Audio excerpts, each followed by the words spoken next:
pasangan yang tidak pernah memberikan apresiasi, atau pasangan yang tidak mau untuk atau mungkin melihat diri kita yang rapuh, yang akhirnya justru membuat kita semakin takut dan stres ketika kita mengalami situasi yang rapuh. Kemudian kelelahan fisik jelas ya, kita mahasiswa PhD, teman-teman mahasiswa PhD, mahasiswa master yang di lab bisa berhari-hari ya, kemudian gangguan tidur. Kadang-kadang gangguan tidur ini menciptakan sebuah overthinking tersendiri, ada suara-suara, kemudian ada pikiran-pikiran yang kita nggak mau masuk tapi masuk semua, ketakutan dan juga gangguan emosional. Kemudian sindrom kesempurnaan ya. Jadi sering sekali saya temui, harusnya kan saya nggak kayak gini ya dok, harusnya kan begini, harusnya begitu, harusnya loh dia itu ngerti, harusnya Prof itu paham ya. Jadi kita sering sekali terjebak pada sindrom kesempurnaan, sindrom harusnya. Kemudian berduka, dan terus membanding-bandingkan. Apalagi kalau kita hobi banget untuk scroll ya di Instagram, kita bandingkan diri kita dengan teman kita yang dulu kayak biasa-biasa aja, kok sekarang kayak gini, kok saya yang dulu berprestasi kok jadinya kayak gitu, dan seterusnya. Ini menjadi stres tersendiri buat semua orang di usia ini. Apalagi kita tahu di dewasa muda ada namanya quarter life crisis ya, ketika brain, otak itu juga sedang dalam pematangan akhir. Bagian prefrontal, bagian kita untuk kemudian apa ya, fungsi akal utama kita untuk belajar, untuk kemudian memilih pilihan yang tepat itu sedang dimatangkan gitu ya, sedang masa-masanya pematangan gitu, sehingga akhirnya kadang di situasi itu muncullah perasaan-perasaan yang seperti mempertanyakan diri kita sendiri. Nah, kita tahu bahwa gangguan jiwa itu mungkin terjadi pada siapa saja. Ini yang perlu digarisbawahi, bahwa depresi, ansietas, OCD, ya paling parahnya skizofrenia, itu mungkin terjadi pada siapapun, gitu ya. Tidak peduli orang itu bagaimana, mungkin terjadi pada siapapun. Oleh karena itu, kenapa ini perlu saya garis bawahi agar kita tidak mudah untuk menstigma, ngecap yang ini ujung-ujungnya ketika orang itu mengalami sesuatu, orang jadi takut untuk kemudian mencari pengobatan. Ketika ada pikiran-pikiran overthinking, ketika insomnia terjadi, ketika mulai takut untuk keluar, ketika ngerasa bahwa orang-orang di sekitar mulai kayak membicarakan dirinya, dia takut untuk kemudian mencari pertolongan. Kenapa? Karena nanti dicap bahwa, oh, oh ya kualat ini, oh ya karena ini, dan seterusnya. Padahal orang dengan gangguan jiwa itu kalau secara teori terjadi, teorinya namanya diatesis stress model. Jadi ada faktor-faktor predisposisi, faktor-faktor vulnerability, faktor-faktor kerapuhan yang mungkin sudah terjadi sebelumnya. Apakah itu secara genetik, apa itu secara tumbuh kembangnya, apakah ada kekerasan semasa tumbuh kembang, apakah eh, mungkin tidak mendapatkan pengasuhan yang baik, dan seterusnya. Dan ketika itu bertemu dengan environmental stress, ya, kehilangan, pengkhianatan, dan banyak hal dalam kehidupan ini, seseorang itu baru bisa mengalami gangguan jiwa. Jadi sangat multifaktor penyebabnya, tidak satu faktor saja, yang kadang-kadang ini membuat orang jadi salah memahami kondisi gangguan kesehatan jiwa seseorang yang lain. Pertama terkait dengan pola asuh. Ini saya bahas dengan cepat saja. Ada proses tumbuh kembang yang dalam konteks keislaman kita juga memahaminya. Ada proses tumbuh kembang yang mungkin terlewati. Selama ini tumbuh kembang cuma kita lihat kalau di teori ilmu kedokteran anak dari sisi fisiknya saja, motorik halus, motorik kasar, kemudian berbahasa.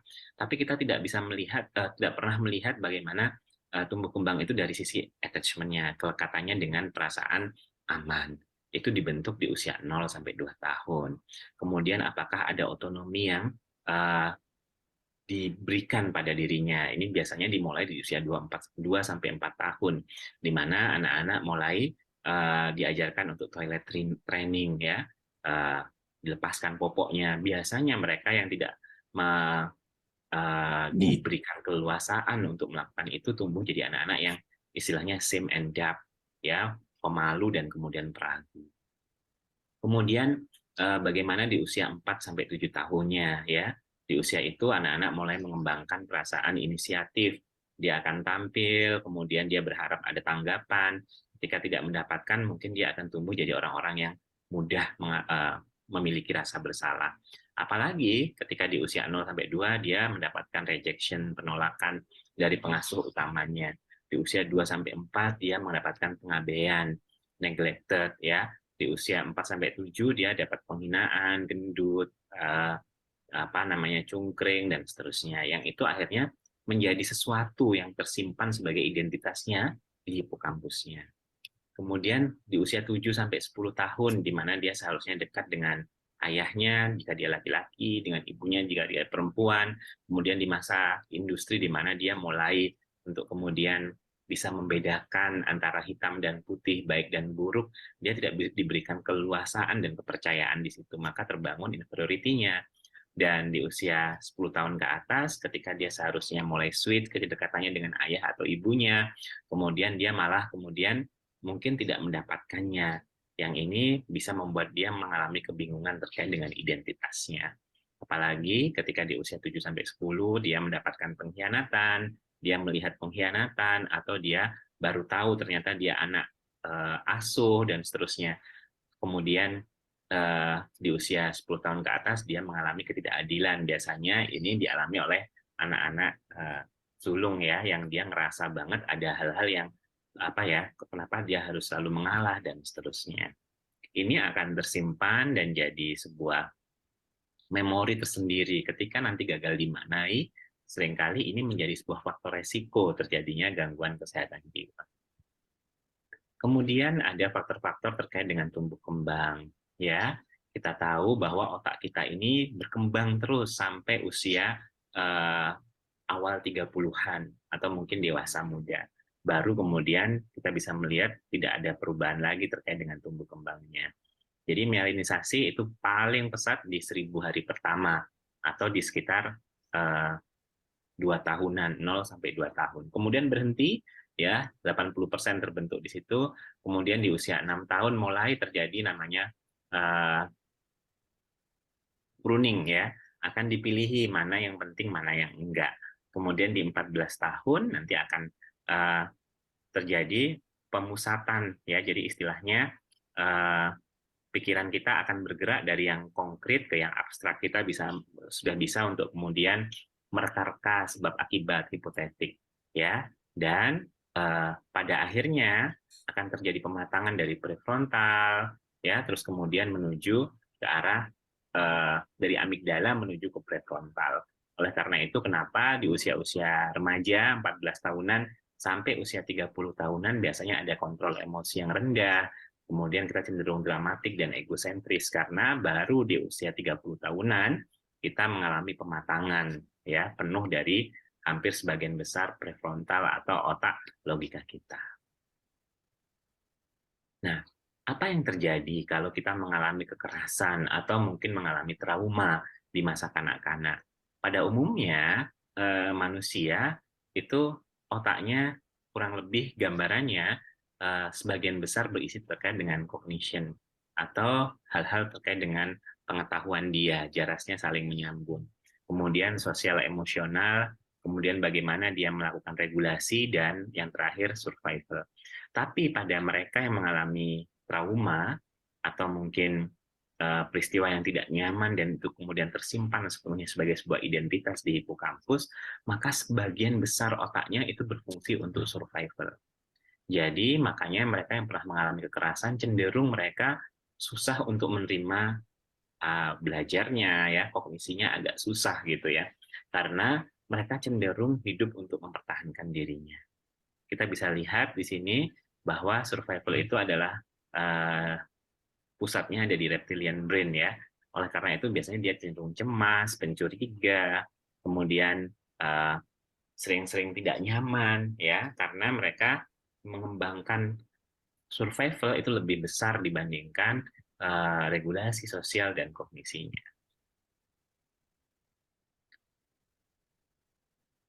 Tentu agak berbeda dengan orang dewasa yang mengalami kekerasan.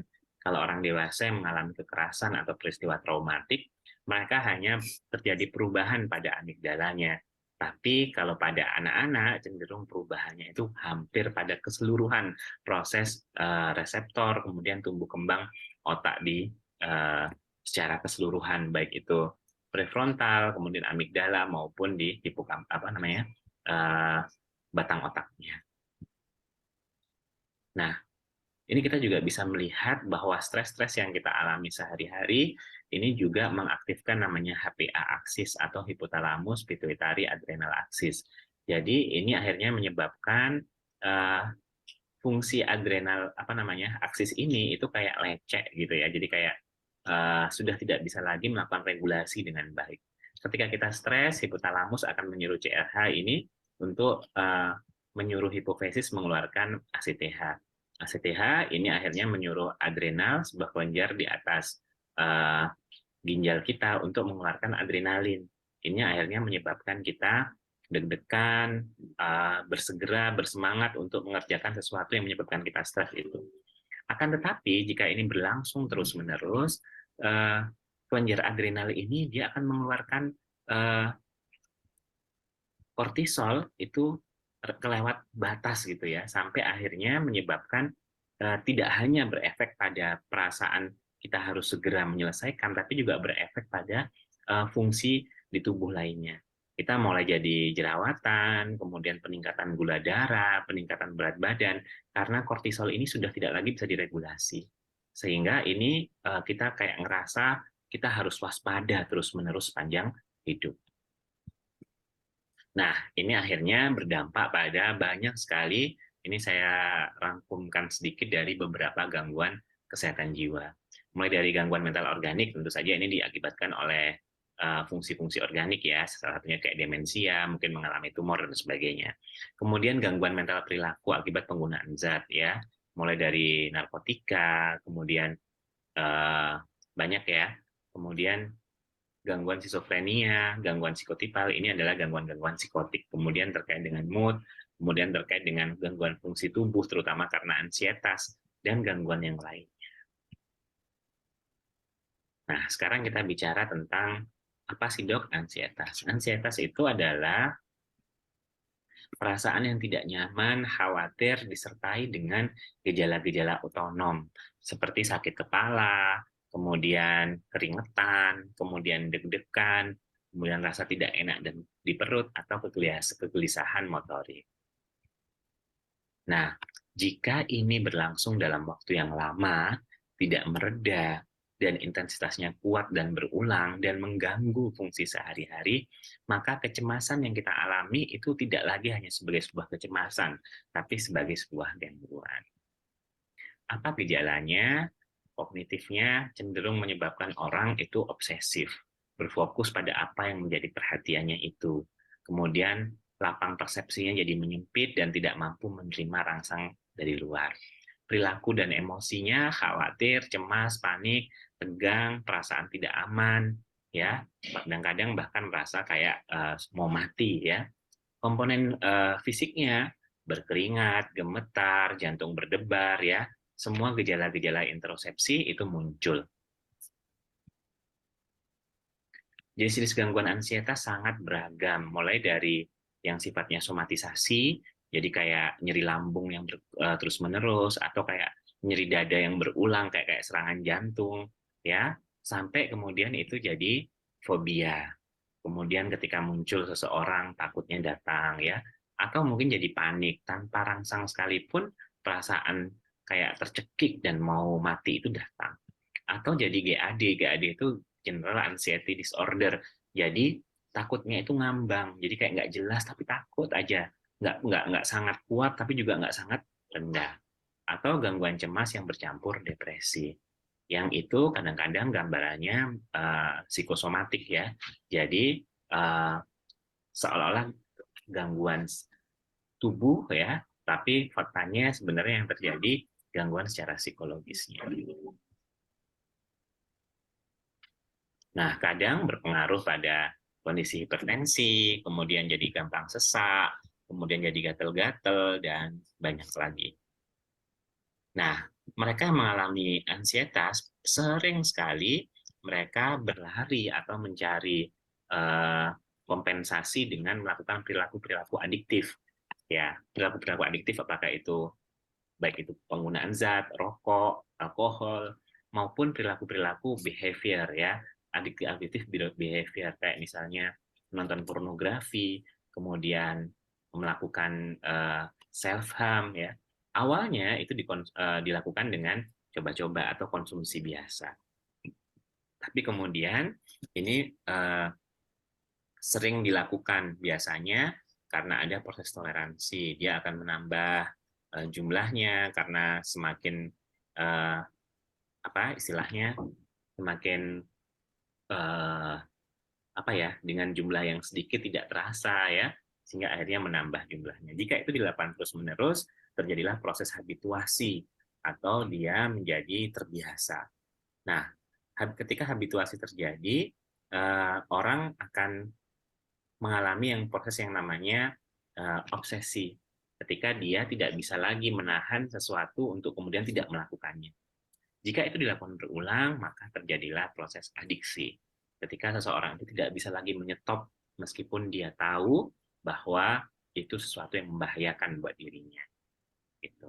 Sehingga perasaan senang atau happy ini dalam konteks reward system, proses imbalan, tidak lagi didapatkan dengan cara berusaha dan kemudian menggunakan waktu yang tersedia. Tapi mereka mendapatkannya dari proses adiksi atau proses seperti ini, ya proses melakukan tindakan tertentu yang akhirnya merilis dopaminnya, sehingga akhirnya kita bisa melihat teman-teman kita, adik-adik kita yang mereka jadi merasa cukup dengan misalnya bermain game atau melakukan perilaku self harm. Tentu ini sesuatu yang sangat membahayakan.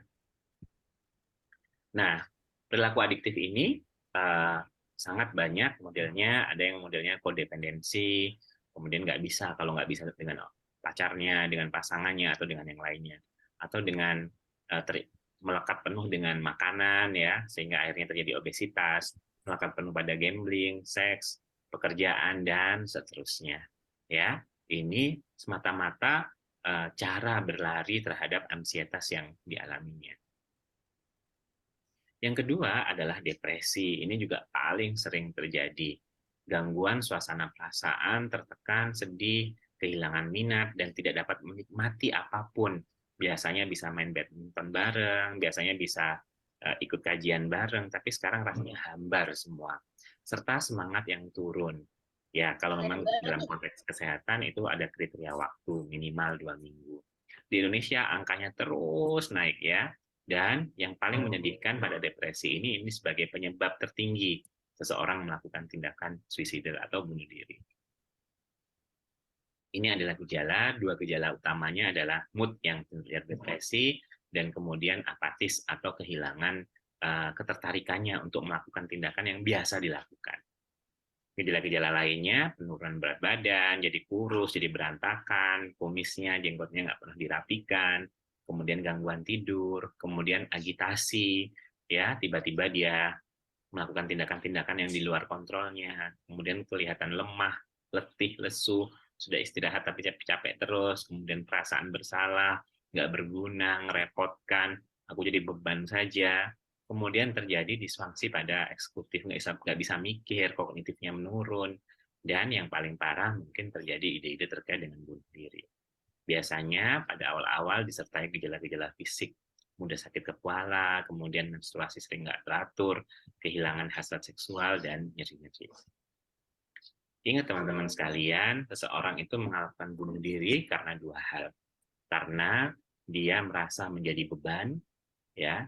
Ketika dia sudah capek begitu, dia telepon pasangannya di Indonesia, kemudian, "Lah Mas, cok gitu tang repoti loh." Nah, atau mungkin ketika dia bercerita ke teman-temannya tapi tidak ada yang bisa membantunya, atau mungkin sebaliknya membuat dia semakin merasa menjadi beban buat semuanya, maka ketika itu bertemu dengan perasaan bahwa dirinya sudah tidak lagi berharga, berhargaan yang terus digagalkan, dan kemudian dia punya kapasitas untuk melakukannya, dia mungkin untuk melakukan tindakan bunuh diri. Jadi tindakan bunuh diri itu nggak semata-mata dilakukan oleh orang itu dengan intensitas dirinya sendiri. Tapi menurut penelitian lebih banyak terkait dengan bagaimana lingkungan menanggapi ketika dia melakukan tindakan ini. Karena orang yang melakukan bunuh diri dan berhasil, itu menurut teori, dia sudah melakukan percobaan bunuh diri minimal 20 kali. Ya, sehingga rata-rata orang yang melakukan itu, maka sebenarnya lingkungan sudah bisa mendeteksinya sebelumnya. Oleh karena itu, jangan sampai ini terjadi pada kita dan teman-teman di sekitar kita, makanya kita bisa melihat bahwa sekali lagi, kesehatan jiwa bisa kita mulai dari diri kita sendiri. Kemudian self-harm. Ini seringkali juga dikaitkan dengan tindakan bunuh diri, karena memang kadangkala self-harm itu meskipun yang melakukannya mengatakan, aku tahu kok dok, mana yang berbahaya, mana yang enggak. Tapi mungkin sekali dia mengenai tempat-tempat yang itu fatal dan akhirnya menimbulkan kematian. Orang yang melakukan self-harm itu merasa bahwa ada 3 hal. Pertama, bahwa dia memang layak untuk mendapatkan ini. Biasanya dia ngerasa dia melakukan hal-hal yang sangat, apa ya, aku nggak layak jadi anaknya papa, aku nggak layak jadi anaknya profesor, sehingga aku layak untuk dapatkan hukuman. Atau mungkin dia melakukan sebuah tindakan tertentu, Pak, aku goblok banget ya, nggak bisa kayak gini. Akhirnya dia menghukum dirinya sendiri. Dia menyebut dirinya sebagai the punished self, atau diri yang layak untuk dihukum. Kemudian nggak sepenuhnya seperti itu juga semua yang melakukan self harm. Ada juga orang-orang yang malah dia nggak bisa ngerasain apa-apa gitu ya. Eh, dan dia baru bisa merasakan sesuatu itu dengan cara apa namanya, menyakiti dirinya gitu, sehingga kemudian dia melakukan tindakan ini gitu ya, karena kayak kosong ketika dia menyakiti dirinya, dia baru merasa dirinya ada. Dan yang terakhir adalah diri yang tersakiti, the harm self gitu. Dia nggak peduli gitu, maksudnya itu aku kan sudah tersakiti, aku sudah nggak dipedulikan. Uh, Istilahnya kalau sudah kayak basah, ya sudah aku biarkan basah sekalian gitu ya. Jadi kita bisa melihat di sini bahwa mereka yang melakukan self harm itu nggak semata-mata mereka ingin bunuh diri, ingin menyakiti dirinya, ingin apa namanya, menghilangkan nyawanya. Tapi kadang-kadang karena terkait dengan peristiwa-peristiwa yang terjadi dalam hidup. Oke, bahwa tindakan self harm-nya salah, tapi kemudian bagaimana kita mendekatinya itu uh, paling tidak kita tidak terburu-buru ngejudge dia, menghakimi tindakan yang sudah dilakukan. Paling tidak kita bisa membantunya, tidak malah membuat dirinya semakin lari dari pertolongan. Yang ketiga adalah psikotik. Ini yang terakhir dan yang paling menyebabkan gangguan jiwa ini menjadi sebuah gangguan jiwa yang berat. Ketika psikotik terjadi, maka orang susah membedakan apakah ini sebuah realitas atau sebuah distorsi yang terjadi pada otaknya. Biasanya sudah mengalami halusinasi, dan ini yang perlu digarisbawahi ya, orang yang mengalami halusinasi itu tidak mengalami amnesia. Jadi dia tetap tahu siapa di sekitarnya, tapi dia susah membedakan antara realita dan non-realita. Gejalanya, emosinya datar, tidak ada motivasi, kehilangan minat, ini mirip-mirip depresi, tapi biasanya disertai gejala-gejala positif. Ada halusinasi, distorsi, kemudian ngerasa bahwa dirinya besar, ya, aku ini satu-satunya kepercayaan profesor, sampai aku ini dekat dengan presiden saya, atau seperti apa ya. Intinya dia ada gangguan wahamnya. Kemudian pembicaraannya terdisorganisasi, dan perilakunya mulai nggak jelas. Nah, apa yang bisa kita lakukan? Tentu begin with me. Kita mulai dari diri kita. Yang pertama, engagement. Sadari bahwa setiap orang itu mungkin sekali lagi mengalami peristiwa yang tidak nyaman. Mungkin sekali dia bertemu dengan profesor yang sedang tidak nyaman, mungkin di rumah. Sehingga akhirnya teman kita, orang-orang di sekitar kita, mungkin sekali dia down. Ya, percayai dia. Percayai bahwa dia bisa ngelewatin ini. Tidak semata-mata kita kayak, oh dia pasti bisa, dia perempuan hebat, Superman, dan seterusnya. Nggak seperti itu gitu. Tapi lebih pada, oke sekarang kita lagi down, kita akan ngelewatin ini. Tapi nggak apa-apa, down dulu gitu. Nggak harus kemudian, oh, kamu harus bisa, dan seterusnya. Kadang ini hanya membuat toxic positivity. ya, positif yang justru menoksikkan kondisinya. Yang kedua, kita bisa mendengarkan. Kalau kita oke dan dia sedang tidak oke, kita bisa untuk kemudian mencoba mendengarkan saja. Ingat, ketika mendengarkan, jangan berusaha untuk memperbaiki, jangan berusaha untuk menginterupsi, jangan berusaha untuk meremehkan, dengarkan saja. Seseorang yang sudah penuh sekali baskom emosinya, maka yang paling dia butuhkan adalah merilis baskom ini untuk menyampaikan kepada kita dan kita dengarkan. Kemudian percayai ketidakmudahannya. Pasangan kita, suami kita, mungkin sekali mereka rapuh. Teman kita, sahabat kita, mungkin sekali mereka rapuh. Tapi juga ada saat di mana mereka sangat kuat gitu. Tapi percayai bahwa ketidakmudahannya ini bisa dia lewati. Kemudian sebisa mungkin kalau itu orang-orang yang dekat dengan kita, hargai, apresiasi, beri hadiah, beri interaksi, ya. Karena sahabat kita tahu sangat dekat, mereka saling menghadiahi, saling memberikan sesuatu, saling mengoleh-olehi, sehingga seseorang itu punya sense of belonging, part of something, part of formit ini, part of NTUST, part of NTUT, dan seterusnya. Ya, buat lingkungan yang sangat support satu sama lain ketika kita bisa saling mengapresiasi, mengucapkan selamat, saling memberikan sesuatu, itu sesuatu yang mahal harganya. Yang kedua, pastikan kita mudah terakses, ya. Kita sadari, kita pahami resiko yang terjadi, dan kemudian kita bisa memberikan harapan pada orang-orang di sekitar kita. Mungkin kita juga mungkin mengalami hal yang sama, tapi ketika kita sedang baik-baik saja, kita bisa membantu memberi harapan pada orang lain. Bahwa mereka tidak sepenuhnya harus menanggung ini sendirian. Bahwa ketika mereka mengalami hal-hal yang sulit, ada teman loh. Ini penting karena suatu saat mungkin kita ada di situasi yang sama dengan mereka. Kemudian kita bisa melewati ini bersama. Apalagi kita hadir di sebuah negara yang mungkin jauh dari siapapun, ya, sehingga uh, kehadiran kita, kepercayaan kita kepada mereka itu penting banget untuk kemudian melewati. Dan yang terakhir, bangun responsibility, ya, bahwa tanggung jawab kesehatan jiwa itu tidak hanya tanggung jawabnya psikiater, psikolog, tapi tanggung jawab kita semua. Membangun tanggung jawab itu juga memahami bahwa kita tidak bisa juga sepenuhnya menampung semua apapun yang terjadi. Jangan sampai jadi recycle bin syndrome, ya. Jangan sampai kita jadi tempat sampah buat siapapun sampai akhirnya kita sendiri yang jadi korbannya. Kemudian jangan ragu untuk membantu mereka atau diri kita ketika mengalami gangguan, datang ke psikolog maupun ke psikiater. Ketika kita sudah mulai tidak nyaman, ke psikolog atau psikiater saja. Seseorang datang ke dokter THT itu tidak menunggu jadi kanker nasofaring dulu baru datang ke dokter THT. Tapi batuk pilek pun Anda boleh datang gitu untuk menunjukkan bahwa kita punya intensitas, kita punya sebuah keinginan untuk menjaga kesehatan jiwa kita.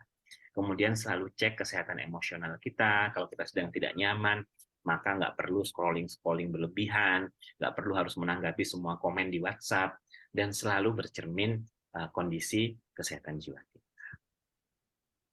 Kita juga bisa melakukan tindakan-tindakan PFA, Psychological First Aid, dengan mengamati situasinya, kemudian mendengarkan dan membantu untuk menghubungkan dengan orang-orang profesional terkait dengan kesehatan jiwa. Kita juga bisa melakukan reflective listening, kemudian menilai, memprioritaskan sebenarnya apa yang terjadi, dan melakukan intervensi sederhana dan melakukan rujukan. Ini hal yang sangat panjang, kapan-kapan bisa kita bahas. Dan penting sekali untuk memastikan apakah kita sedang baik-baik saja. Orang yang burnout ditandai kondisi di mana mereka mudah sedih, depresi, apatis, kemudian mudah sekali frustasi, dikit-dikit merasa bahwa dirinya yang salah, dikit-dikit dia disalahkan, kemudian kurangnya empati, acuh tak acuh, kemudian isolasi, letih, lelah, dan kewalahan. Atau mengalami kondisi compassion fatigue, kita lelah untuk memberikan empati. Ini mungkin sekali terjadi, terutama pada pekerja kemanusiaan. Biasanya ketika ini terjadi, hal-hal terkait dengan stres atau trauma pada orang lain itu masuk ke dalam dirinya. Apa yang bisa kita lakukan? Ya, jangan lupa untuk selalu punya partner, ya, karena partner ini paling enggak dia tahu apa yang kita lakukan. Partner ini bisa memberi masukan pada kita ketika situasi ini sedang tidak terkendali. Kemudian batasi jam kerja, ya, jangan berlebihan sekali. Kemudian bekerja dalam tim, menulis jurnal, melakukan teknik pernapasan dan relaksasi. Kemudian mempertahankan pola makan, olahraga, dan tidur yang cukup.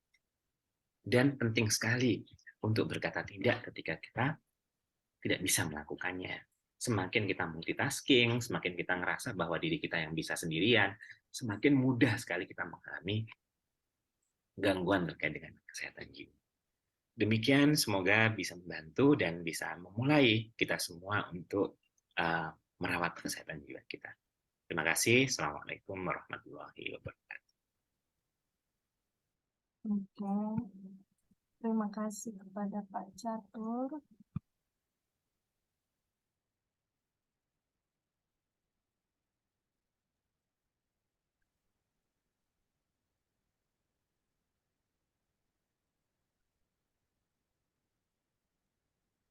Oke, baik Pak Catur. Terima kasih atas sampaian materinya dari Pak Catur. Ini sangat bermanfaat sekali bagi kita, khususnya mahasiswa yang sedang berada di Taiwan dan khususnya minoritas. Oke, memasuki sesi diskusi untuk pertanyaan, baik bisa langsung disampaikan melalui kolom chat atau bisa langsung menghidupkan speakernya bagi teman-teman sekalian.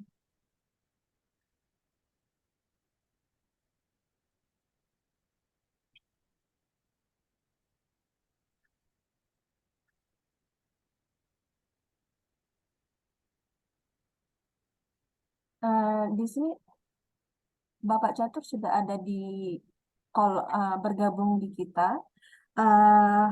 Mungkin saya juga punya pertanyaan juga ini kepada pemateri Bapak Catur. Mengingat ini kan Bapak sudah menjelaskan mungkin sumber-sumber dari mental health disorder and society. Mungkin beberapa dari kita pernah mengalami, tapi kita nggak tahu kalau kita sudah, ternyata masuk ke bagian mental health kayak gitu. Karena hampir ya termasuk saya sendiri mungkin ya pernah mengalami kayak, ternyata ini tuh kayak mungkin cemas, apalagi khususnya mahasiswa PhD, kita ditargetkan harus publikasi, dan ada setiap departemen itu punya aturannya sendiri. Terkadang oke, departemen ini kayak gini, terus kadang mungkin kita mikir kok harus lebih strict. Eh, Mungkin saya punya pertanyaan ya Pak. Untuk ada kalanya kadang ketika kita bercerita masalah kita ke orang lain, mungkin karena kita butuh rilis untuk masalah kita, atau mungkin orang lain. Nah, ketika kita menerima terlalu banyak mungkin rilis dari seseorang, itu malah mungkin akan agak mengganggu kita ya Pak. Jadi kita agak mengabaikan kewajiban kita. Itu bagaimana itu Pak? Mungkin solusinya, mungkin secara teknik bagi kita maksudnya mahasiswa yang harus kita lakukan itu. Terima Ya, kasih Pak. ya, terima kasih Bu Rahma. Jadi Mbak Rahma ya, mohon Iya. maaf. Tadi saya dipanggilnya Pak Catur juga soalnya, saya Oh ikutan. iya. Baik Pak. Ya, jadi begini, kita juga sebagai seorang manusia ya, tanda kutip, kita juga harus menyadari bahwa kita juga punya batasan, ya, bahwa kita juga punya, kalau istilah ininya sovereignty gitu ya, kedaulatan gitu. Jadi meskipun kita sebagai seorang teman, sebagai seorang saudara seiman, sebagai seorang saudara, itu juga ketika kita baik-baik saja dan kemudian ada orang lain yang sedang tidak baik-baik saja, kita berkenan untuk kemudian mendengarkan apa yang mereka sampaikan, tapi juga pastikan kita punya batasan, gitu. Karena Hmm. sekali lagi, kita ini nggak hanya dibentuk oleh apa yang kita makan ya. Yang kita makan ini membentuk tubuh kita, tapi juga yang kita follow di Instagram, kemudian yang kita follow di Facebook, teman-teman kita, obrolan-obrolan di sekitar kita, ini juga membentuk kita. Seperti halnya wadah, ketika kita penuhi dengan semua hal tanpa kita juga punya batasan, ya kita juga bisa amber, meluap gitu. Yang ujung-ujungnya bisa jadi kita yang membutuhkan bantuan untuk didengarkan gitu. Jadi alih-alih kita membantu, kita juga harus punya batasan terkait dengan apa yang akan kita bantu dan apa yang tidak kita bantu. Karena kalau kita jadi yes man, semua kita tampung, semua kita masukkan, ya akan kesulitan sekali kita untuk kemudian mengelola apa yang kita rasakan. Jadi tetap harus punya batasan buat diri sendiri. Yang kedua, jangan lupa kita juga harus punya waktu jeda. Ya, ingat dalam konteks keislaman kita beribadah salah satunya itu bagian dari jeda kita gitu. Karena kita setiap hari dari pagi sampai siang kita menunggu waktu sholat itu datang gitu. Dan faktanya Rasulullah pun mengatakan arihna bis sholah gitu kan. Jadi ayo kita istirahat dengan sholat kita gitu. Setelah dari pagi sampai siang pikiran otomatis terus ya. Bahkan mungkin kita nggak nyadari apa yang kita lakukan. Nanti waktu duhur kita langsung disuruh break sama Allah gitu. Terus kemudian kita kerja lagi, break lagi. Begitu seterusnya, bangun tidur kita langsung dibuat sadar dengan cepat, menghadirkan diri kita saat ini sekarang dengan sholat subuh, kemudian kita berlanjut dan seterusnya. Jadi tetap harus punya waktu jeda. Dan yang terakhir, jangan lupa untuk selalu memastikan kita ini melakukan semua hal dengan mindful, menyadari apa yang kita lakukan, tahu saat ini dan sekarang gitu ya, nggak otomatis semuanya. 3 hal itu penting banget, apalagi kalau kita harus membantu orang lain gitu. Oke, terima kasih. Ini ada pertanyaan di kolom chat. Ini kayaknya Mhm. hampir mirip dengan pertanyaan saya ini oleh Mas Sapik. Tapi Assalamualaikum, izin bertanya, ini bagaimana jika kita sedang bercerita terkait dengan masalah seseorang, terkait dengan masalah kita, tetapi orang yang sedang saya ceritakan malah adu nasib dengan masalah kita. ya, sebenarnya saya ada kalau ini kapan-kapan kita bisa berlatih tentang psychological first aid ya dengan lebih detail. Bagaimana kita melakukan tanggapan terhadap kondisi ketika seseorang itu butuh bantuan. Ini ada teknik-teknik tertentu. Tapi intinya ya memang kalau kita mau membantu ya jangan adu nasib, itu poin pentingnya. Makanya tadi saya sampaikan pada waktu saya bicara, jangan sampai ketika orang lain sedang bercerita kepada kita sibuk memperbaiki, sibuk menginterupsi, alah kayak gitu aja, aku lebih parah daripada kamu. Waktu itu aku kayak gini, gini, gini, gini. Ini orang ini diceritain tambah menceritakan dirinya ya, ini paling sering terjadi juga adu nasib. Iya, Nah, iya. kalau memang saran saya, jika teman-teman ada masalah, kemudian ada hal-hal yang itu butuh untuk kemudian orang ketiga untuk saling bagaimana seharusnya, menurut saya berbicaranya kepada ahli yang memahami bagaimana kita memetakan kemudian menyelesaikan masalah ini. Jadi dalam konteks sharing, bercerita, rilis emosi sekalipun, ya kalau itu sembarangan di Facebook, di status, saya juga tidak menyarankan begitu. Tapi kalau itu kepada ahli itu jauh lebih baik dan saya yakin akan membantu sekali teman-teman bagaimana untuk melihat masalahnya dengan baik. Karena di situasi ketika kita sedang uh, tidak nyaman, itu kita juga mengalami banyak distorsi pikiran. Di antaranya kita istilahnya jump to the conclusion. Kita lompat ke kesimpulan. Ketika kita sedang depresif banget, baru saja asisten lab mengatakan, aduh parah banget sih mbak, gini aja nggak bisa gitu ya, anak undergraduate lo bisa diajarin sekali ya. Baru aja Sampai kita diomongin begitu, itu kita langsung merasa tidak nyaman sekali. Nah di situasi seperti itu kadang kita langsung pikiran kita itu punya pola yang namanya kayak distorsi pikiran. Jadi tiba-tiba dia langsung membuat kesimpulan dari gesture misalnya. Ada teman-teman ngumpul, langsung di perasaan kita, wah ini kayaknya ngomongin aku ya, tadi apa dibilang asisten ya, gitu. Ya. Terus kemudian kita suka magnifying, jadi kayak membesarkan hal-hal yang sederhana. Aduh, kalau aku nggak lulus gimana ya? Kalau nggak bisa ini. Di situasi seperti itu, kita mengalami distorsi-distorsi seperti itu, gitu. Bahkan omongannya asisten itu, omongannya prof itu sekali, nanti bisa diputer, bahkan kalau menurut teori itu sampai 1.500 kali diputer di otak kita. Itu jalurnya namanya kortikostriatotalamus. Itu muter terus kayak gitu. Jadi kita melakukan pertimbangan ulang dan seterusnya kayak gitu.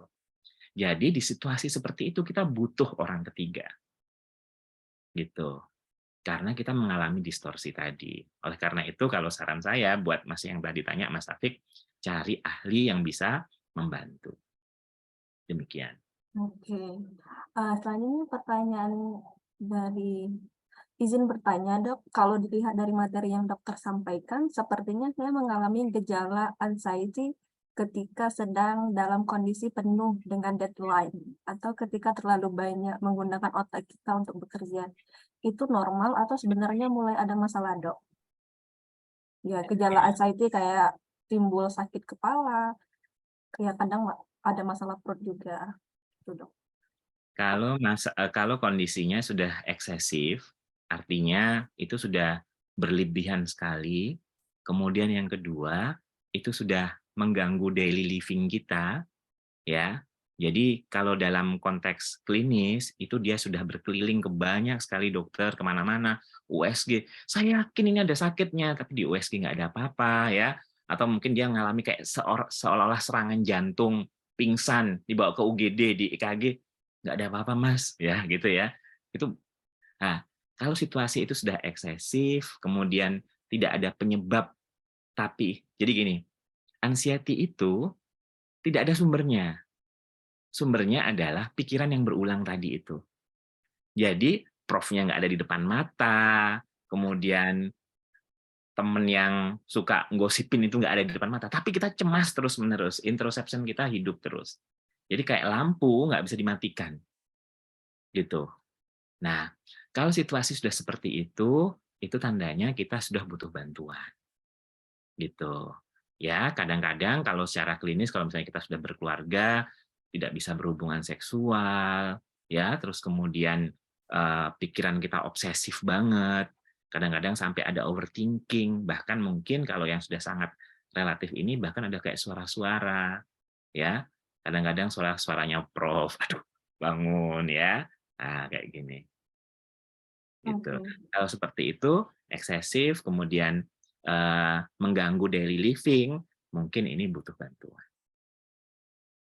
Ya, terima kasih, Dok. Selanjutnya, pertanyaan dari Mbak Eka Pratiwi. Dokter, apa saran untuk susah tidur atau insomnia?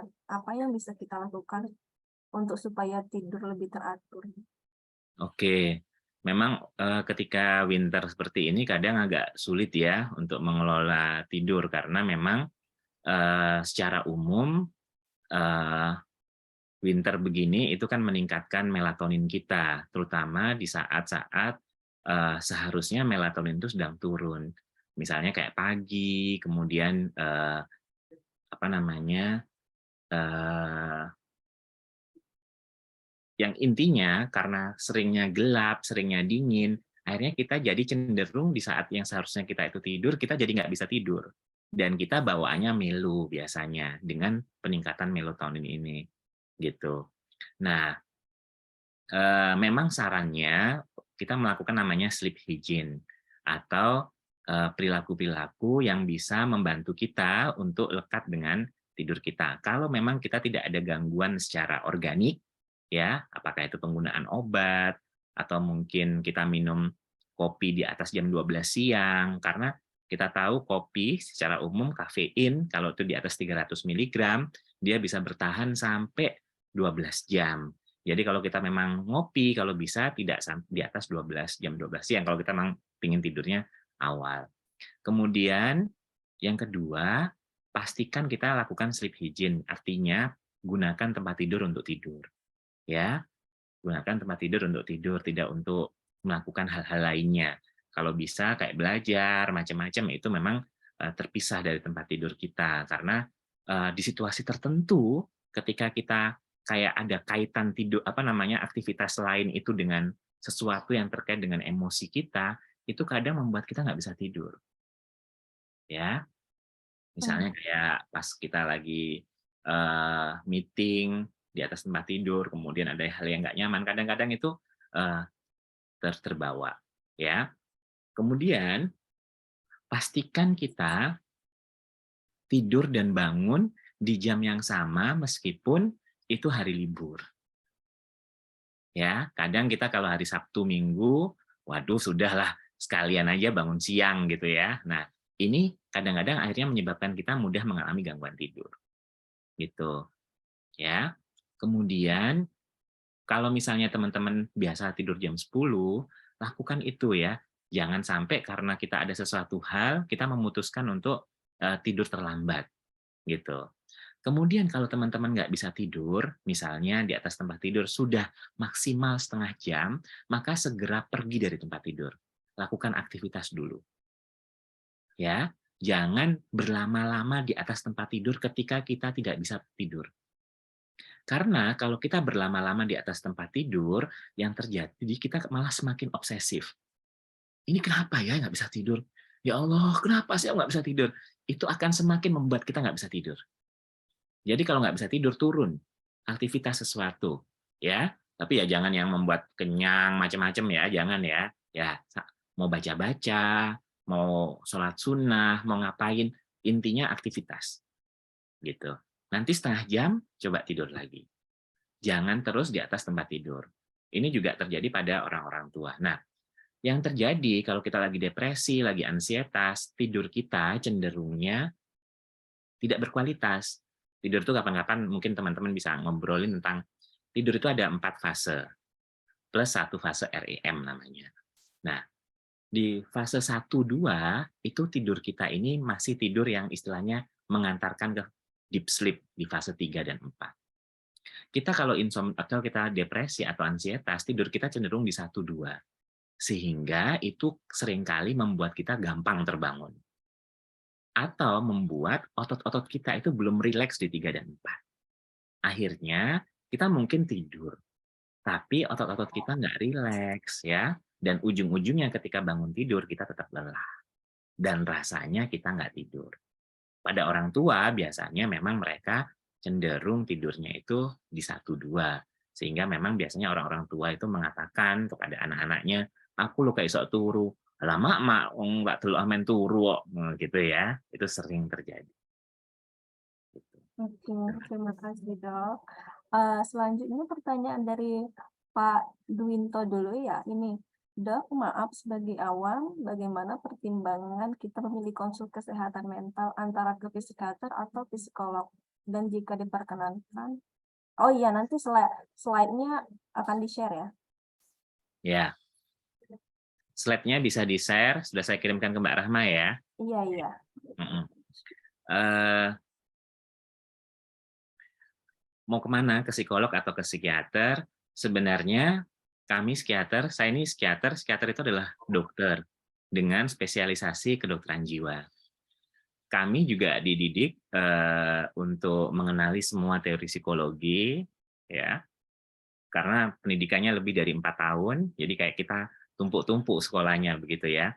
Dan kemudian melihat gangguan perilaku itu sebagai sesuatu respon dari apa yang terjadi di otak kita. Nah, sedangkan psikolog lebih melihat gangguannya dari sisi psikososial, ya, penyebab-penyebab psikososial. Jadi, kemana sebaiknya? Sebenarnya kalau menurut saya, kalau misalnya itu terkait dengan gangguan kesehatan, bisa ke psikiater gitu. Tapi kalau itu sifatnya lebih normatif, ya, hal-hal yang terkait dengan motivasi, terkait dengan eh, bisa ke psikolog. Itu meskipun juga ada psikolog klinis, ya, psikolog dengan spesialis tertentu, psikolog klinis, yaitu yang terkait dengan kondisi gangguan penyakit ya, atau apa namanya istilahnya itu kayak patologisnya dari kondisi kesehatan jiwa gitu. Jadi boleh ke psikolog atau ke psikiater. Bedanya psikolog tidak bisa untuk meresepkan obat karena bukan dokter ya, dan psikiater itu sebuah spesialisasi dari kedokteran. Oh, terima kasih. Pertanyaan selanjutnya dari Mbak Nanda. Izin bertanya, dokter, apakah kondisi tiba-tiba sedih tanpa tahu penyebabnya adalah wajar? Lalu apa yang harus kita lakukan jika kondisi tersebut terjadi? Terima kasih, dok. Mbak Nanda ini kameranya dihidupkan tapi nggak langsung tanya ya. Mungkin Mbak Nanda bisa on kamera ini, dokter Bukan bertanya. Mbak Nanda Aulia Putri, bukan ya? Mbak Nanda Aprilia. Oh, Ini beda, beda. Nanda Mohon maaf, mohon maaf. Aprila. Beda. Ya, ya. Oke. Kondisi sedih yang tiba-tiba itu tidak selalu merupakan sebuah gangguan, ya. Karena kondisi emosi kita itu memang, berubah-ubah, gitu. Jadi emosi itu bisa berubah-ubah, kadang sedih, kadang bahagia. Memang itu sama sekali tidak terkait dengan, eee, tidak selalu terkait dengan sesuatu yang menstimulusnya. Memang stimulus itu kadang membuat kita berubah, "Ting, eee, saya suka dengan kerja kamu, good job," langsung bahagia. Padahal baru aja bertengkar ya, gitu.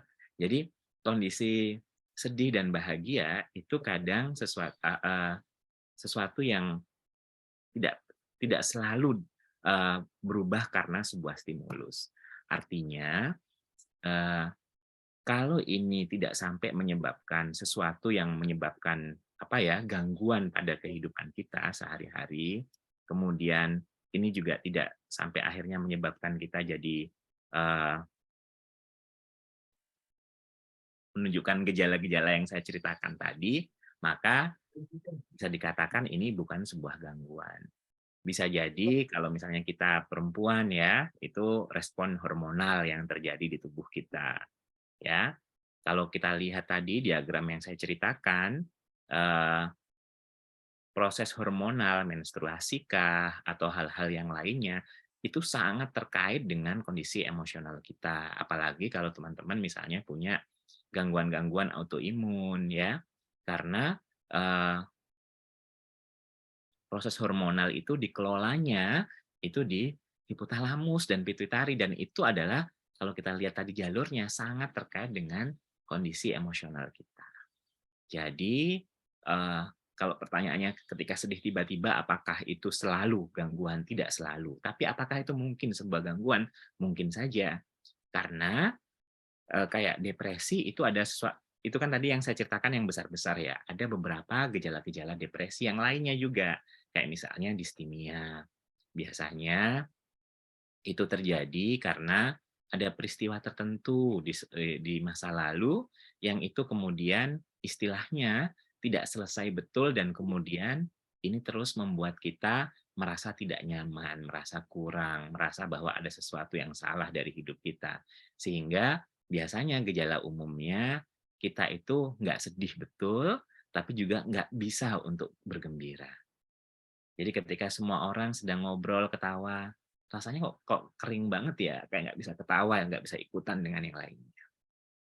Demikian. Baik, oke, dok. Lanjut ke pertanyaan selanjutnya ya.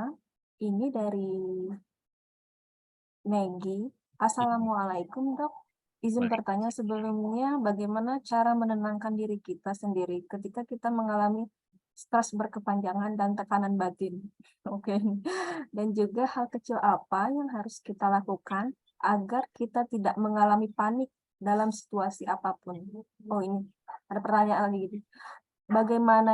Bagaimana jika kita tidak mendapatkan pendengar yang tidak baik di sekeliling kita? Oke deh, dari Mbak Negi ini ada 3 pertanyaan, Dok.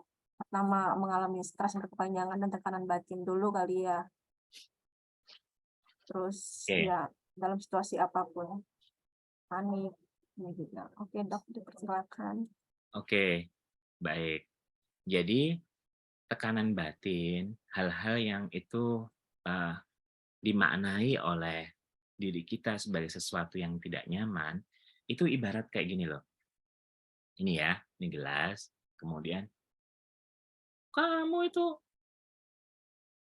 memalukan," nah gitu ya. Kemudian, eee, sampah keluarnya. Kemudian apalagi, nggak bisa apa-apa. Itu aja nggak bisa. Aku nggak suka sama kamu. Dan seterusnya. Sampai akhirnya ini bisa jadi tumpah ruah. Nah, teman-teman sekalian, kenapa sih saya sangat menyarankan sekali teman-teman ketika mengalami peristiwa itu terus-menerus, ya.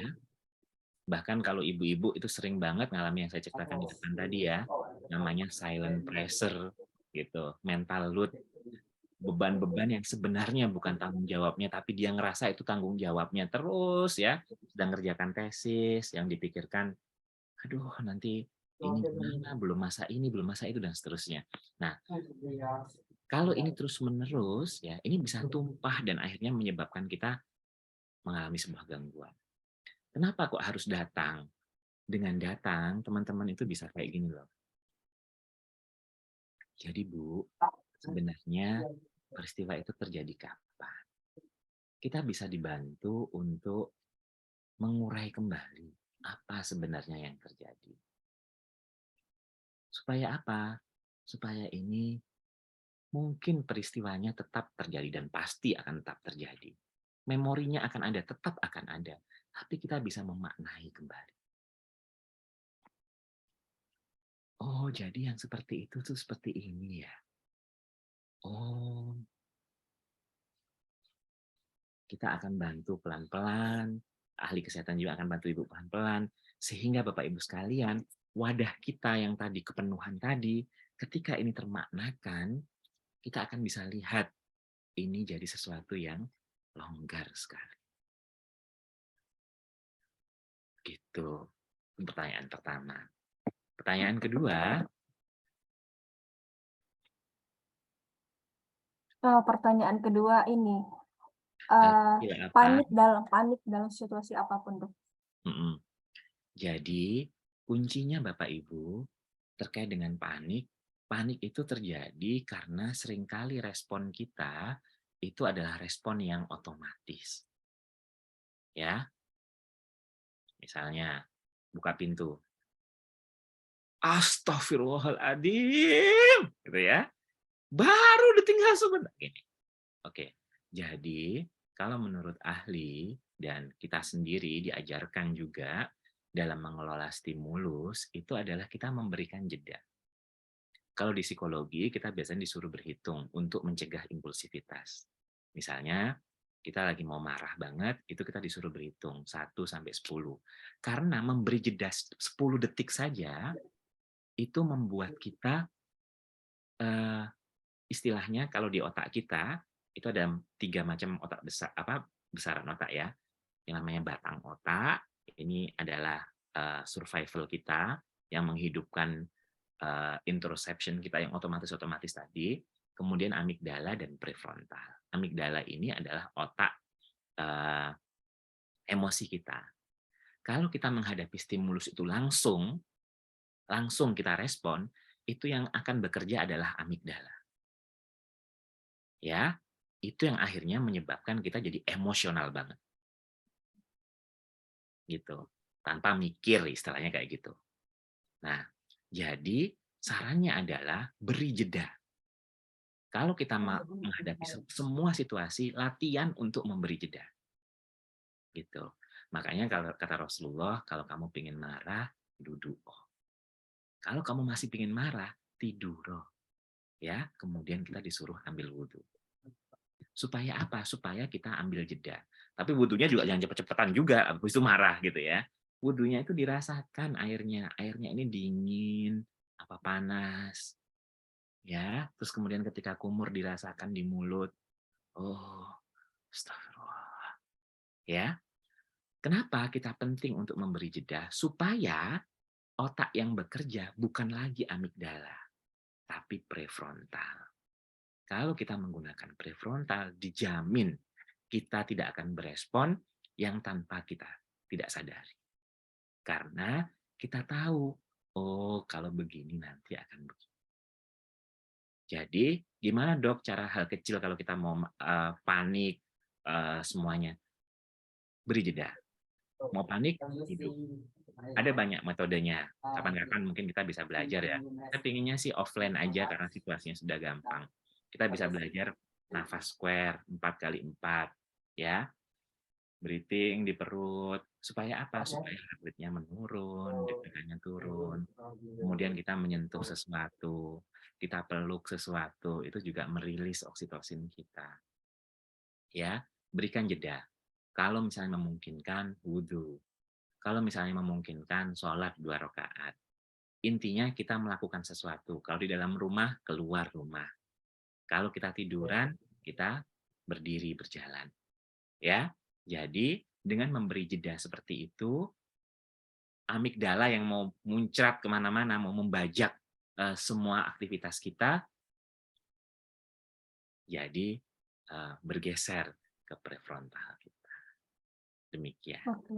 Iya, pertanyaannya, bagaimana jika kita tidak mendapatkan pendengar yang tidak baik di sekeliling kita, Dok? Nah, Maksudnya ini pendengar kayaknya yang baik mungkin. iya, Maksudnya pendengar yang baik. iya, Eh, pendengar yang baik, iya. Sebenarnya ada banyak, ada formit, ya. Mbak Rahma ini kan pendengar yang baik, insya Allah. Tapi, pendengar yang baik kita, itu juga nggak selalu bisa tersedia, maksudku gini, kadang ketika kita butuh banget dan kita kontak, kemudian dia mengatakan tidak bisa, bukan berarti dia menolak kita. Karena di situasi itu, kadang perasaan kita itu, "Beneran kan nggak ada yang mau sama aku? Beneran kan semua nge-reject aku?" Gitu. Kadang di situasi-situasi tertentu, mungkin dia sedang melakukan sesuatu yang memang sama sekali tidak bisa terganggu. Itu misalnya besok mau ujian, harus belajar, hari ini harus ketemu dengan anak-anak, video call dengan anak-anak, dan seterusnya. Ada banyak sekali alasan, ya, yang itu hati-hati betul kita untuk tidak kemudian membuat itu, karena kadang akhirnya membuat kita nggak percaya juga dengan diri kita sendiri.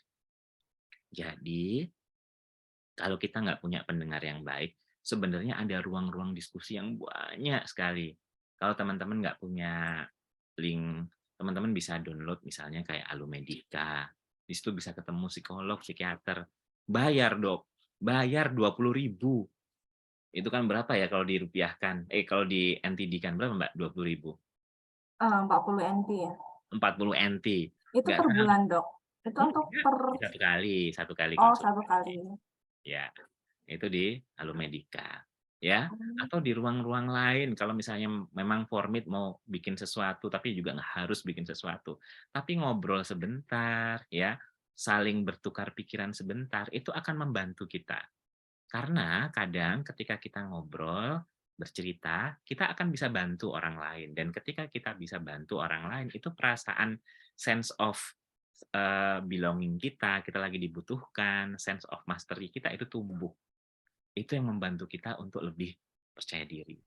Bahkan kadang kita menemukan pas kita lagi ngobrol, "Aku iya. kemarin, Mbak, tahun yang kemarin, wah dikatain profesor kayak gini gini gini.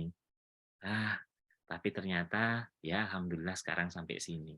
Kita nggak cerita apa-apa ke dia, tapi dia cerita ke kita, itu ternyata, "Oh kayak gitu ya, ternyata ada yang kayak aku juga ya," gitu.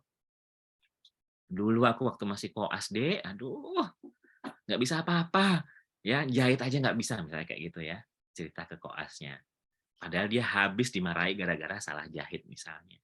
Itu membantu sekali, yang awalnya ngedon banget, dikatain anak undergraduate aja bisa, kamu, S3 nggak bisa apa-apa, itu langsung tumbuh rasa percaya dirinya, gitu. Jadi, eee, ketika kita sedang tidak nyaman, jangan justru menghindar. Boleh menghindar, ya, 1, 2 hari, tapi jangan lebih dari 3 hari, karena itu akan membuat kita akan semakin dalam, gitu. Dan satu-satunya cara untuk tidak menyembuhkan luka kita adalah menghindari luka itu sembuh. Oke. Iya, Dok, ini pertanyaan dari Mbak Epri Pratiwi, dokter yang saran tentang insomnia tadi, apa juga Mhm. berlaku dengan minum teh? Mana? Gimana gimana? Eee, Tadi dokter sempat sebut yang insomnia ya, yang pas saran. Oh, iya iya. Eee, Dia Iya, tanya dengan minum teh. tentang saran insomnia, apa juga berlaku dengan minum teh? Iya. Oh, iya. Kalau teh itu kadar kafeinnya beda-beda, teman-teman bisa lihat di belakangnya itu, ya, setara berapa kadar kafeinnya. Tapi beberapa teh kayak kayak Krisan, ya, atau apa ya, yang putih itu, eee, lavender, itu juga banyak meskipun secara eviden belum banyak dibuktikan, itu yang membantu untuk insomnia. Atau mungkin kayak beberapa yang menganjurkan kayak susu hangat, sesuatu yang hangat itu membantu untuk, eee, ja apa istilahnya, karena tidur itu dipengaruhi oleh 2 hal. Tidur itu dipengaruhi oleh yang namanya, eee, jam biologis, ya, satu. Yang kedua oleh drive. Nah, jam biologis ini dipengaruhi oleh hormon, namanya melatonin, gitu. Ya, yang itu tergantung jumlah cahaya yang masuk ke retina kita, gitu. Nah, melatonin ini dipengaruhi salah satunya oleh beberapa zat yang terkandung dalam kayak teh tadi, beberapa teh ya. Bukan teh yang dari daun teh, tapi teh yang kayak lavender, krisan dan sebagainya. Meskipun secara eviden memang masih belum banyak, eee, ditemukan terkait dengan hal itu, gitu. Oke dokter, terima kasih. Baik, pertanyaan selanjutnya ini dari Mbak Mau minum Nimas. ya, betul. Assalamualaikum dokter. Mhm. Mohon izin bertanya, bagaimana cara mengenali mana mental health yang masih tergolong normal dan gejala yang mengarah pada bipolar? Mhm. Karena dalam saya kuliah dahulu, ada teman saya yang terlihat baik-baik saja dan bisa dikatakan sangat cerdas dalam akademik, namun secara mengejutkan, ternyata qadarullah, saya mendapati beliau suicide bahkan di kampus sendiri. Itu menjadikan saya dan teman-teman aware dengan diri kami sendiri untuk koreksi kesehatan jiwa. Itu saja dokter. Oke. Kok langsung bipolar ya? Tapi intinya gini, memang gangguan jiwa itu bisa terjadi pada siapa saja. Makanya aku tadi ngomong di awal, kenapa ini jadi penting buat kita semua supaya kita tidak kemudian pertama, ketika ada orang yang mengalami gangguan tertentu terkait dengan kesehatan jiwanya, kemudian kita langsung ngecap dengan sesuatu. Gangguan kesehatan jiwa itu bisa terjadi pada siapapun, baik itu ansietas, baik itu depresi, maupun yang berat kayak psikotik ya, contohnya adalah skizofrenia dan bipolar. Itu bisa terjadi pada siapapun. Dan kalau kita lihat orang-orang yang mengalami bipolar itu banyak sekali tokoh-tokoh ya, pelukis, Van Gogh, kemudian banyak sekali ahli-ahli apa namanya tokoh-tokoh yang pernah mengalaminya. Skizofrenia banyak juga yang mengalaminya.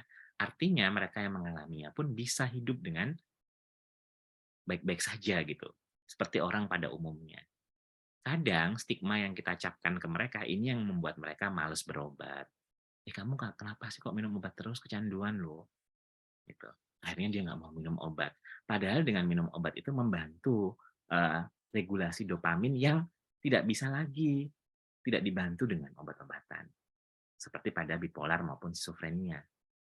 Kalau pada ansietas, pada depresi memungkinkan untuk tidak minum obat. Tapi kalau dia skizofrenia dan bipolar, yang ngatur regulasinya sudah nggak ada, gitu. Kadang-kadang gara-gara orang-orang di sekitarnya, akhirnya dia jadi kambuh lagi, padahal dia sudah bisa berfungsi dengan baik, gitu. Nah, eee, kapan sesuatu itu pantas untuk kemudian kita jadi aware? Sebenarnya teman-teman, hiduplah secara sehat gitu, tanda kutip ya. Artinya, eee, kalau sudah capek banget berhenti, jangan scroll terus ya, atau mungkin jangan komen terus, padahal kita udah capek banget gitu, ya. Tahu batasan kita sendiri, punya batasan, kemudian pastikan kita punya jeda, tadi yang aku ceritakan di awal. Kenapa? Karena kalau kita nggak beri jeda buat diri kita sendiri, nanti kita akan dipaksa untuk kasih jeda. Jadilah kita sakit. Yang dulu awal-awal kita bilang, "Nggak bisa dok, aku itu berhenti, aku tuh sibuk banget." Kalau udah sakit tiba-tiba kita, "Oh ternyata bisa ya dunia itu tanpa aku." Ya jelas bisa dong, gitu. Ya, pastikan punya jeda, gitu. Ya, dan sering-sering kita me me istilahnya itu bercermin, menilai kesehatan jiwa kita. Sudah benar nggak sih? Sudah oke nggak sih? Berlebihan nggak ya tanggapanku ini? Atau mungkin, oh ini terlalu berobsesi atau enggak? Jangan terus-menerus kayak apa ya, kita fokus kepada satu hal sampai seolah-olah kita nggak bisa melihat sekelilingnya, gitu. Karena akhirnya kita jadi melekat banget dengan sesuatu itu, yang akhirnya kita nggak bisa melihat sekeliling kita, gitu. Oke. Jadi, eee, siapapun bisa kalau mengalami segera datang dan cari pertolongan, jangan lakukan stigma, bantu. Kalau kita nggak bisa bantu, ajak dia untuk dapat bantuan. Oke. Mungkin, saya mau nambahin dokter kalau ada punya link kayak yang, apa tadi yang dokter sebutkan, yang Halo dokter Medika. alumni alumni Dika ya? Saya juga baru dengar dari dokter ini. Oh Mungkin ya? kalau ada share link-nya boleh di-share Dok ke ini, ke Oh, kita. banyak Iya sekali boleh gitu. teman-teman bisa di-download di apa namanya, di Play Store, ada Alumedika, ada Oh, Halodoc ya, atau teman-teman juga bisa kalau memang sangat butuh bantuan banget, teman-teman di Formit ini bisa kontak saya di IG, gitu. oke, baik baik. Nanti buat teman-teman yang lain, tunggu informasi dari kita, bisa cek di, laman Formid kita ya. Nih Lanjut ke IG saya, pertanyaan. Oke, IG-nya Bapak nanti. Baik, masuk ke pertanyaan selanjutnya ya, Pak, ya. boleh. Bagaimana sih cara memfilter memfilter, filter pikiran-pikiran yang terkadang belum tentu terjadi dari Fadila? Oke, Iya, Dok, bagaimana sih, memfilter pikiran-pikiran. ya, jadi teman-teman, pikiran kita ini punya pattern, punya pola, yang dia cenderung akan mengulang polanya. Oleh karena itu, salah satu cara, agar kita mudah untuk melakukan filter atau mungkin mengelola self control kita berlatih. Menurut banyak sekali jurnal terbaru saat ini, perilaku kita yang cenderung untuk apa, eee, terpapar oleh sinar biru yang berulang-ulang dalam jangka waktu yang lama, itu justru mengurangi kemampuan kita untuk melakukan self control, gitu. Mengurangi kemampuan kita untuk melakukan self control. Dalam hal ini mengurangi kinerja dari prefrontal kita, yang cenderungnya kita akhirnya jadi susah banget untuk mengelola emosi kita. Jadi gimana cara kita agar eh, tetap bisa mengelola filter pikiran-pikiran kita yang belum terjadi tadi? Satu, ya, pastikan kita tidak berlebihan dalam segala hal. Ini salah satu kunci. Ya, kalau belajarnya udah berlebihan, bekerjanya berlebihan, suka berlebihan, ya. Kemudian apapun yang berlebihan, beribadah yang berlebihan, gitu. Ada mungkin ya, tapi nggak tahu kalau sekarang ya. Kalau dulu kan Mmm, sampai diingatkan gitu ya. Nah, itu juga akhirnya membuat kita tidak menyadari apa yang kita lakukan.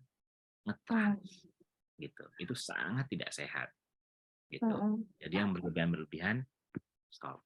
Untuk mempersingkat waktu, maaf ya dokter, ini mungkin satu pertanyaan lagi dari Mbak Heeh, Hana Nurainis. Setelah heeh. itu mungkin bisa, dokter lanjutkan dengan closing statement untuk Oke. acara ini. Tapi sebelum ini satu pertanyaan lagi dari Mbak Hana. Ini dia mau bertanya, apa yang bisa kita lakukan jika ada teman yang bercerita ingin melakukan bunuh diri dan posisi kita jauh dengan dia? Terima kasih dokter. Oke, itu tadi ya. Yang kedua, eee, batasi. Jangan kemudian kita, eee, menjadikan semua hal itu masuk ke diri kita, ya. Sebisa mungkin kita menggunakan pola pikir orang ketiga. Jadi ketika ada masalah terjadi, nggak harus itu semua kita lihat sebagai masalah kita, gitu ya. Ya, jadi kita nggak harus misalnya, kita ada masalah dengan prof, kemudian kita ngelihatnya, berarti aku korbannya." Berhenti untuk terus-menerus merasa menjadi korban dari semua peristiwa yang terjadi. sekali-kali kita bisa melihat dari sudut pandang orang ketiga, lihat dari atas, lihat dari, oh orang ini butuh belajar, oh Prof mungkin belum tahu, oh teman kita ini ternyata masih belum paham, gitu. Kasihan ya, dia belum paham, gitu. Jangan terus-menerus merasa menjadi korban dari aktivitas yang dia lakukan, gitu ya. Kemudian yang ketiga, sekali lagi, sering-sering berlatih untuk mindful, ya, untuk menyadari apa yang terjadi, bahwa segala sesuatu sedang baik-baik saja. Salah satu latihannya adalah sering-sering untuk kemudian misalnya kita lagi makan, ini contoh latihan, ya, pastikan kita menyadari kita lagi makan.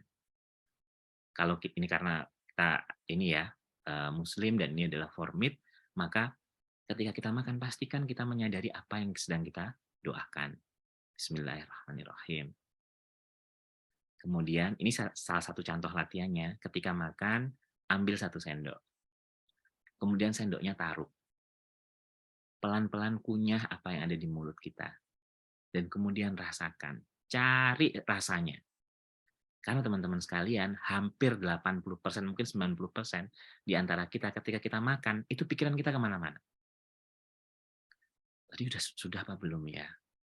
Ini apa belum ya? Ini rasanya gimana ya? Wah, nanti kalau misalnya anak-anak nggak suka, kemana-mana. Jadi ketika kita makan, cari rasanya. Rasakan detailnya. Ini kacang, oh ini ada ininya. Supaya apa? Supaya kita terbiasa ketika kita melakukan sebuah aktivitas, pikiran, perasaan, tubuh kita hadir di situ. Salah satu pangkal yang menyebabkan kita seringkali berpikir yang enggak, nanti-nanti, karena kita seringkali pikiran dan perasaan dan tubuh kita tidak hadir secara bersamaan. Nanti kalau mandi dirasakan dulu airnya. Masuk kamar mandi, kaki kiri. Kemudian ketika air di tangan dirasakan dingin apa panas. Ya, supaya kita setiap kita melakukan sesuatu, itu kita hadir saat itu dan sekarang. Dan faktanya saat itu dan sekarang ini adalah kondisi yang baik-baik saja. Tidak ada yang perlu kita cemaskan. Kalau kita terbiasa untuk hadir saat ini dan sekarang, maka kita akan terbiasa untuk tidak terlalu mempersoalkan sesuatu yang terjadi di depan maupun sesuatu yang telah terjadi sebelumnya. Gitu. Ya, oke.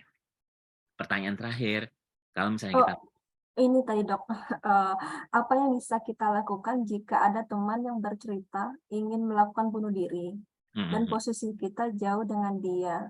Kondisinya kita sudah menyarankan konsultasi ke psikiater. oke. Kalau teman kita jauh, maka ya pertama yang perlu digarisbawahi bahwa jangan sampai kita merasa bahwa tanggung jawab itu sepenuhnya ada pada kita. Itu pertama. Karena eee, ketika kita ngerasa bahwa kalau itu tanggung jawab ada pada kita, seringkali nanti ketika terjadi hal-hal yang tidak diinginkan, kita jatuhnya merasa bersalah banget, satu. Ketika kita sudah mengatakan apa yang harusnya dia lakukan, maka sebenarnya kita sudah melakukan bantuan kepada dia. Oke.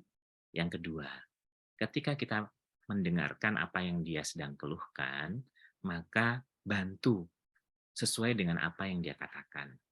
Kadang-kadang kita mikir, ini beneran nggak ya? Jangan-jangan dia cuma cari perhatian, gitu ya. Ini beneran nggak ya? Jangan-jangan dia cuma pura-pura. Terserah, dia mau pura-pura, dia mau apa. Tapi ketika dia ngomong ke kita bantu dia. Kita dengarkan dia. Apa yang dia rasakan, apa yang dia ini kan, dengarkan. Ya, oke. Nah, di situasi krisis yang seperti ini, yang penting adalah dia bisa mengungkapkan apa yang dia rasakan. Jadi jangan terlalu banyak berkata, dengarkan, iya, heeh, oh ya, memang nggak mudah ya, oh memang nggak nyaman ya. Tunjukkan validasi kita terhadap apa yang dia ceritakan. Jangan semakin disangkal. Aku ini loh, nggak tahu ya, mamaku itu benci banget sama aku. Oh enggak kok, mamamu sayang sama kamu. Itu akan membuat orang semakin tidak nyaman. Oh iya ya, nggak gampang ya yang kamu rasakan. Oh pasti berat sekali, gitu. Tapi Dok itu pura-pura banget loh sebenarnya. Terserah dia mau pura-pura atau enggak. Ya, tanggung jawab kita membantu. Tanggung jawab dia mengungkapkan apa yang benar dari apa yang dia rasakan. Gitu, ya. Nah, terus kalau misalnya orang yang melakukan bunuh diri, seperti yang aku katakan tadi, dia sudah melakukan percobaannya itu lebih dari 20 kali, gitu. Bunuh diri banyak sekali penyebabnya, salah satunya yang paling banyak terjadi saat ini adalah impulsivitas. Biasanya pada gangguan kepribadian, borderline. Oke. Gitu. Dokter mungkin bisa sampaikan sepatah dua kata untuk closing statement dari dokter untuk kita? Baik, teman-teman sekalian, saya tutup ya pertemuan kita. Sekali lagi, mungkin saat ini teman-teman sekalian sedang bersama dengan orang-orang yang support dengan kita. Dengan sahabat yang sering puji-puji kita, "Ih, kamu keren ya, hebat ya." Dengan pekerjaan yang kita juga sangat mencintainya, kampus, kuliah, kemudian PhD yang juga kita involve, enjoy di dalamnya. Tapi teman-teman sekalian, kenapa sih merawat kesehatan jiwa ini jadi penting sekali buat kita semua?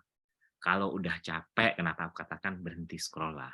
Kalau udah nggak nyaman banget, sudah nggak usah komen. Gitu. Bukan kita mau kalah, mau menang dari semua hal yang telah terjadi ini. Tapi teman-teman sekalian, merawat kesehatan jiwa itu penting banget. Karena mereka yang saat ini suka, sayang, support sama kita, bisa suatu hari nanti, sorry ya to say, mereka bakalan nge-reject kita, menolak kita. Pekerjaan, kampus yang selama ini kayak perhatian banget dengan kita, suatu saat mungkin mengabaikan kita, bahkan mungkin menghina kita.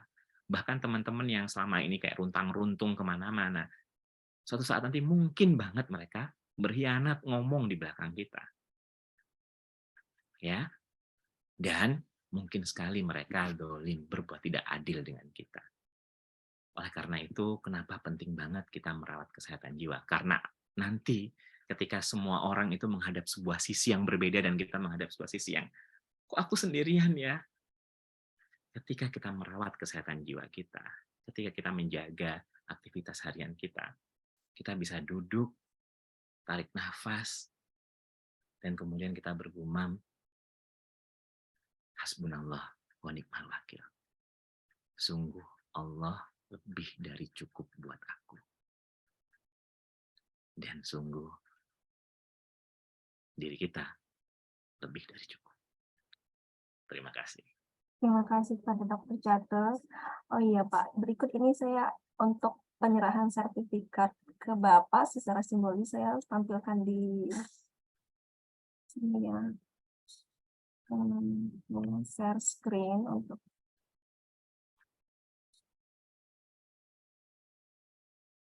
pada Bapak Catur. Ini untuk sertifikatnya, lalu kita lanjutkan dengan foto bersama. Mohon kepada teman-teman untuk menyalakan kameranya.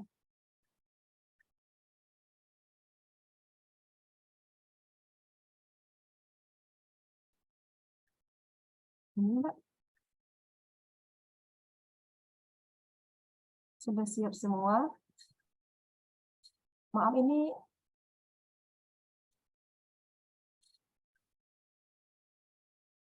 Kenapa, Mbak? saya mulai ya untuk ini. Kepada teman-teman bisa nyalakan kameranya. Bisa kita mulai fotonya. Oke ya. 1, 2, 3.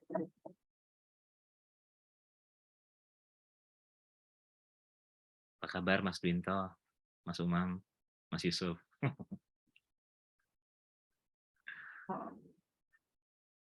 Sebenarnya ini saya nungguin loh Pak, pengen tanya lewat voice, tapi ternyata waktunya udah habis duluan. Iya, nanti kapan-kapan ya. 然后另外一个的话就是更确实，就是我预计要开几间店，一个月花多少钱，多少 Oke, Mbak Rahma. 然后 Iya, selanjutnya sebentar.